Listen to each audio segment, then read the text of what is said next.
Chapter 26. Fort Leonard Wood. Somewhat safe back on the road, Angelique, Gabe, Ken, and Todd turned their thoughts to their arrival at Fort Leonard Wood. Miles passed with much of the same view, people scrounging for food and water, downed power lines, abandoned vehicles, and rotting corpses. It was something that none of them felt they could ever get used to seeing anywhere, much less in the United States. But this was their new reality. 10 miles out!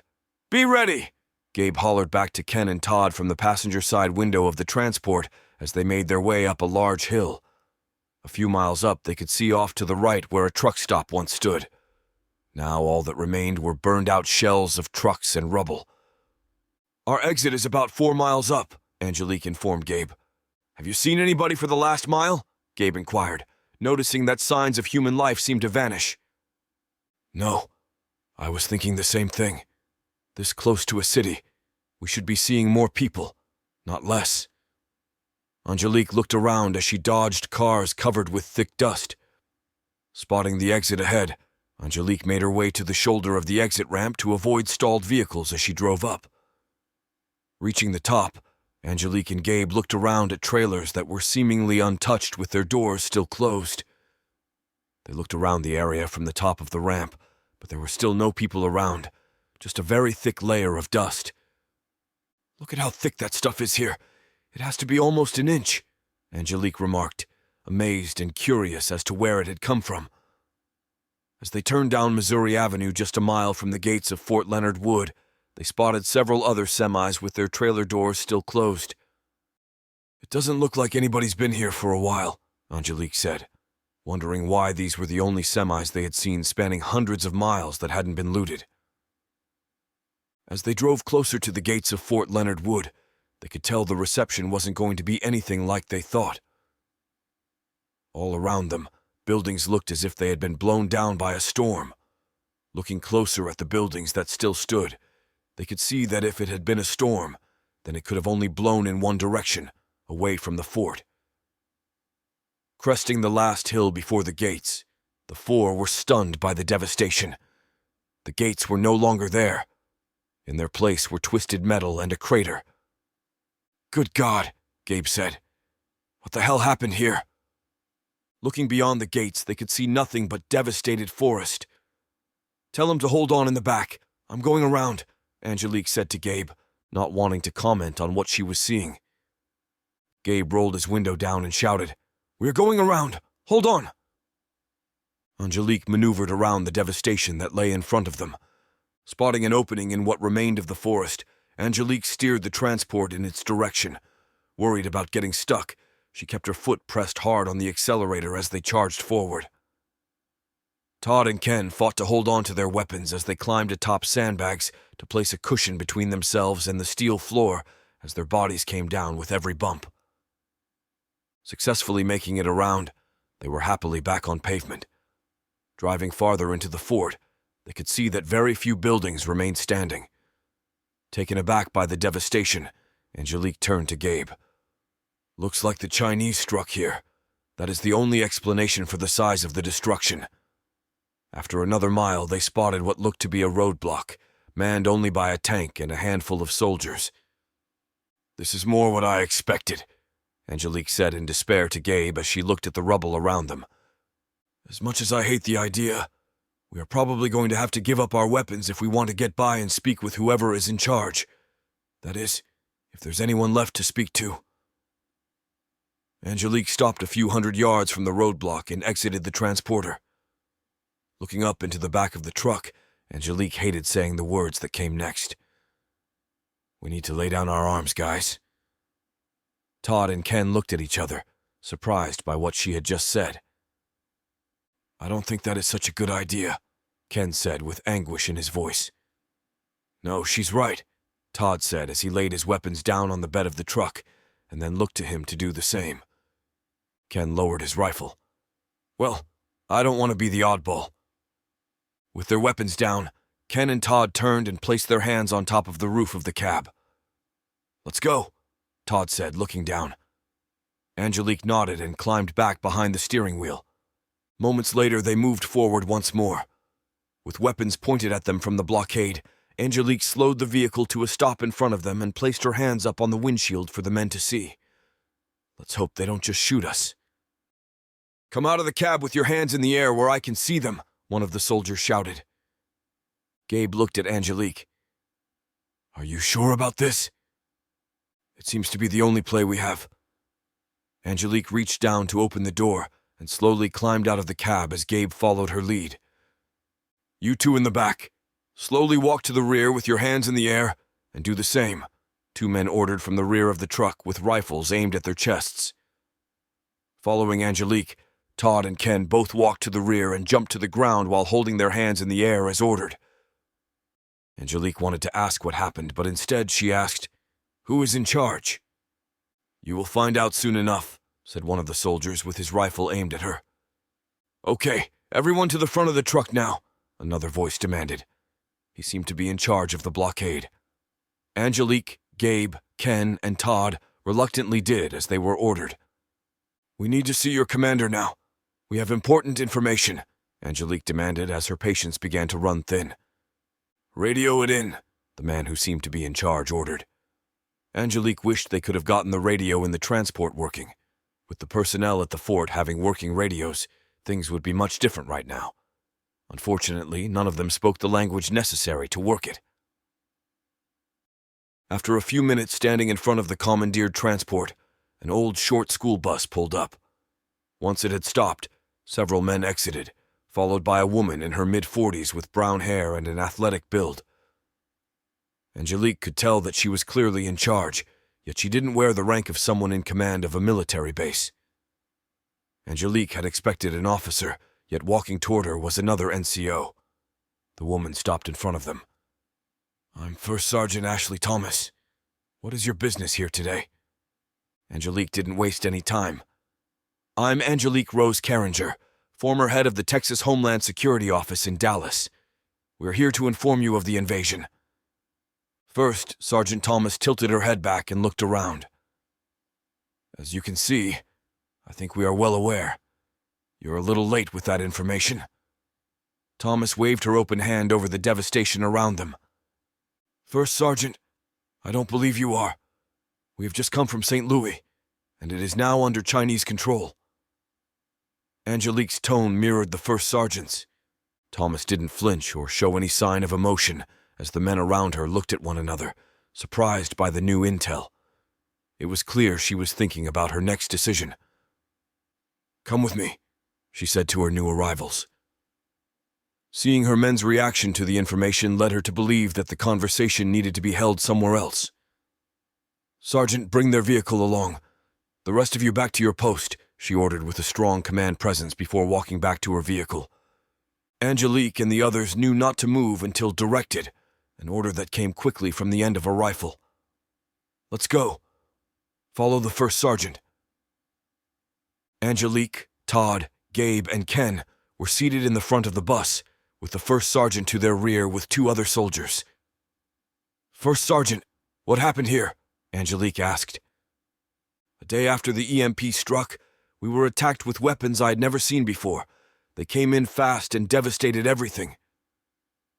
As she spoke, Todd gazed out on the destruction, remembering what it had looked like on one of his many visits since his forced retirement. First Sergeant, I'm Master Sergeant Todd Myers, formerly retired. How did you and these men survive this? He was amazed that anyone had lived through the devastation around them.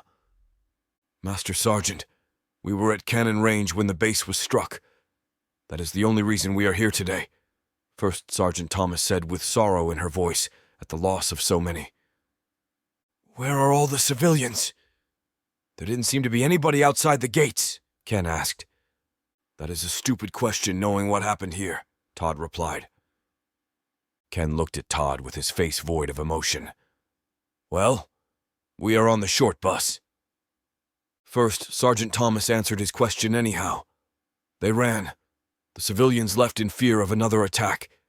All right, we're here. Gabe looked around and saw nothing but destroyed buildings. Where the hell is here?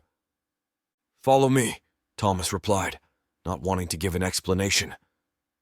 As they stepped off the bus, with First Sergeant Thomas leading the way and two soldiers with rifles trailing behind them, they couldn't figure out where they were headed except to a pile of bricks. That was until First Sergeant Thomas turned down a path that had been dug through the building's remains. At the end was a staircase leading into the ground. At the bottom was a steel door guarded by two soldiers in full battle rattle.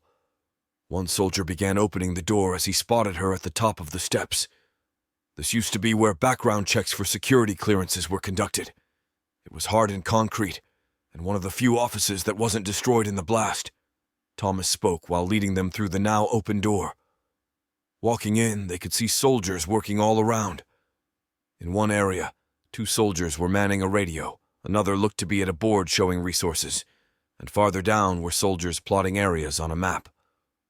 Angelique wanted very much to see what kind of information they had on their operations in Jefferson City and the armory, but dared not look around. After a few more twists and turns, they came to an office on the back side of the basement. Stopping in front of the door, Thomas looked back at her entourage. "Wait outside. I'll call if I need you." "Yes, First Sergeant," they replied as she turned to enter the office. Walking in, it was clear that she wasn't the original occupant from the photos still hanging on the walls. The room was plain and had only one window measuring 12 by 6 inches with steel bars. As the First Sergeant walked behind the desk, she pointed to some chairs. "Please have a seat. Sorry for the lack of room. We're pretty limited on space." Everyone sat except for Todd and Ken, who once again posted themselves on either side of the room. "Shall we begin?" Thomas asked, looking at Angelique. "What is this about a Chinese invasion taking place in St. Louis?" Angelique looked to Todd on her left, and then back at the First Sergeant. "We entered St. Louis yesterday morning following a Chinese patrol after seeing fighter jets flying overhead. Fighter jets that were not ours but clearly marked with a big red star." "What would you estimate their forces to be?" Thomas asked Angelique. "I think Gabe can provide you with more information on that than I can." "What's your assessment?" Thomas asked, directing her attention to Gabe. "First Sergeant, I don't have an exact number, but it is safe to say better than 10,000. We also have seen numerous aircraft and armored vehicles. Also, the civilian casualties are high." First Sergeant Thomas took notes as Gabe spoke, as she began to believe they were telling the truth. When Thomas had finished writing what she had just been told, she continued her questions. "How did you come about this information?" Gabe looked over to Angelique, as if asking for permission to speak. With a nod of her head, Gabe started from the beginning, telling how his plane had landed just as the EMP had fried all electronics, his search for his son, and how he'd come to join the Ozark Mountaineer militia. "Militia?" Thomas asked. "Yes, and they are holding the line just outside of St. Louis, waiting for the Chinese to push farther out this way.